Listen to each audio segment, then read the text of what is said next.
네, 3.1절의 일장기가인데요. 이거 보신 분들도 있을 거예요. 어제 세종시 한 아파트에 떡하니 일장기가 걸렸습니다. 이게 다른 날도 아니고 3.1절인데요. 영상 먼저 보시죠. 네, 저희 취재진 정영재 기자가 직접 해당 아파트에 찾아가 봤는데요. 바람에 나부끼는 태극기 위로 저렇게 일장기가 펄럭이고 있습니다. 주민들도 무슨 일인가 싶어서 일장기를 올려다보고 있었는데요. 아이들도 저렇게 보고 있었어요.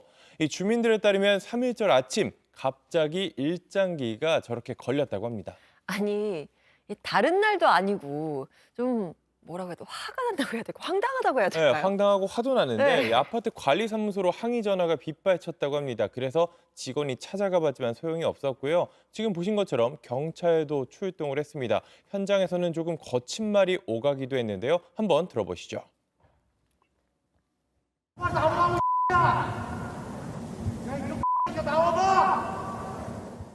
네, 저희가 삐 처리를 하긴 했지만 뭐 들렸죠? 네, 네. 네, 아실 수 있는 것처럼 뭐 일본 사람이냐 한번 나와봐라 이런 말들이 나왔습니다. 네. 참 우리나라의 그 총기가 합법이 아니라서 다행인 것 같아요. 어제 무서운 정말 분이에요. 어제 정말 얘기를 진짜 큰일 날 뻔했어요. 정말로.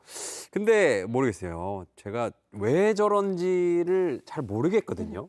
관심을 받고 싶었나? 아무리 생각해도 이해가 안 저도 됩니다. 이해가 안 돼요. 일단 저렇게 소란이 커지니까 해당 아파트 주민 1층으로 내려왔습니다. 정장을 입은 채로 나타났는데 JTBC 취재진에 자신의 입장도 밝혔습니다. 왜 그랬는지 한번 들어보시죠. 그 집주인이요? 네. 일장기 건 거 대한민국 법에서 문제 됩니까 안 됩니까? 일본 사람이랑 일본 국기 걸었어요. 오늘 제가 일본인이고요. 그러니까 한국의 윤석열 대통령도 일본이 협력 관계에 있는 국가라는 점을 밝혔기 때문에 그 부분에 대해서 어떤 옹호의 입장을 좀 표시하는 표식이라고 좀. 네, 저렇게 내려와서 입장을 밝혔습니다. 남녀 한 명씩 두 사람이 나왔는데요. 한국에서 태어난 일본 사람이라고 주장을 했습니다.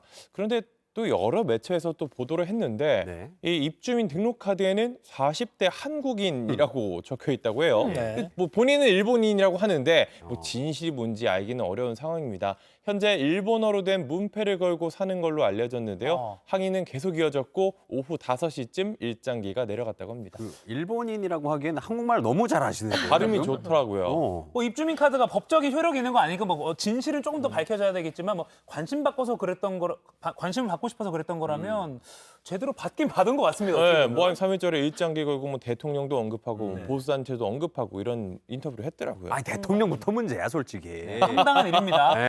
윤석열 대통령이 오늘 취임 이후 첫 3.1절 기념사를 했습니다. 3.1절 기념사에 빠지지 않았던 건 바로 일본과의 관계죠. 윤 대통령의 메시지는 관계 개선에 방점이 찍혔습니다. 강제징용이나 위안부 피해자 같은 현안은 빠졌습니다. 그런데 논란이 되는 대목도 있었습니다. 세계사의 변화를 준비하지 못해서 국권을 상실했다. 일제 침략이 마치 우리 탓인 것처럼 읽힐 수 있는 대목입니다. 먼저 김태영 기자입니다. 윤석열 대통령은 3.1절 기념사에서 한일 관계 개선에 방점을 찍었습니다. 일본은 과거 군국주의 침략자에서 우리와 보편적 가치를 공유하고 안보와 경제 그리고 글로벌 아젠다에서 협력하는 파트너가 되었습니다. 글로벌 공급망 재편과 북핵 위협 고조 등 국제 질서가 빠르게 변하는 상황에서 일본과의 관계 개선은 불가피하다는 설명도 덧붙였습니다.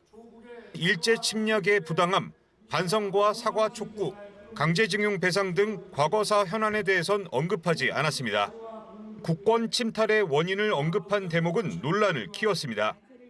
세계사의 변화에 제대로 준비하지 못해 국권을 상실하고 고통받았던 우리의 과거를 되돌아보아야 합니다. 야당은 일제 침략이 우리 탓이냐며 일제히 비판했습니다. 민주당은 일제 식민 지배를 정당화하는 친일 세력의 논리라며 현재 우리나라 대통령이 친일파냐고 목소리를 높였습니다. 그러면서 윤 대통령을 향해 대국민 사과를 촉구했습니다. 정의당 이정미 대표도 가해자인 일본에게 관계 개선을 구걸하는 굴욕 외교를 당장 중단하라고 꼬집었습니다. 611개 시민사회단체로 구성된 한일 역사 정의 평화 행동은 전쟁 국가로 향하는 일본과의 군사 협력을 위해 역사 정의를 짓밟고 있다고 비판했습니다. JTBC 김태영입니다. 일본은 윤 대통령의 기념사를 신속하게 전했습니다. 가장 예민한 문제인 일제 강제징용 해법에 대해 전혀 언급하지 않았다는 점에 주목했습니다. 그러나 학계에서는 가해자가 아닌 피해자의 잘못에 무게를 두는 듯한 발언이 일본의 입장과 비슷하다는 지적도 나옵니다. 백민경 기자입니다. 일본은 일제히 윤 대통령의 기념사를 비중 있게 다뤘습니다. 교도통신은 예민한 한국 노동자 보상 문제에 대한 구체적인 언급이 포함되지 않았다고 보도했습니다. 일본에 주문을 많이 하던 전임 대통령들과 달랐다는 평가도 나왔습니다. 마스노 관방장관은 한국은 주요 이웃이라며 한일 관계를 건전한 형태로 되돌려 발전시키자고 했습니다. 일제히 우호적인 반응이 나온 건 이번 기념사와 일본 측 입장이 통하는 부분이 많기 때문이란 분석입니다. 대단히 좀 놀랍게 봤습니다. 제국주의적 침략 행위에 대한 사과를 안 해도 지금 되는 것처럼 안보의 협력만 되면 그런 문제는 덮어두겠다. 역사를 직시하여서 미래로 향하자. 이런 것이 하나의 기본적인 3.1절 메시지의 패턴이었다. 과거를 직시한다는 메시지는 아예 빠졌고 특히 세계사의 변화에 제대로 준비하지 못해 국권을 상실했다는 대목에 대해 비판이 큽니다. 그리고 가해자들의 잘못보다는 피해자들의 멍청함 속에서 역사를 해석하는 이런 잘못된 역사 해석이 될 수 있는 거죠. 오히려 한국의 힘이 약했기 때문에 그런 식으로 오히려 한국의 과거의 한국 정권, 대한제국, 대한 피하라고 할 수가 있죠. 정작 일본은 한일 관계 개선에 소극적인데 우리 측만 속도를 낸다는 지적도 나왔습니다. JTBC 백민경입니다.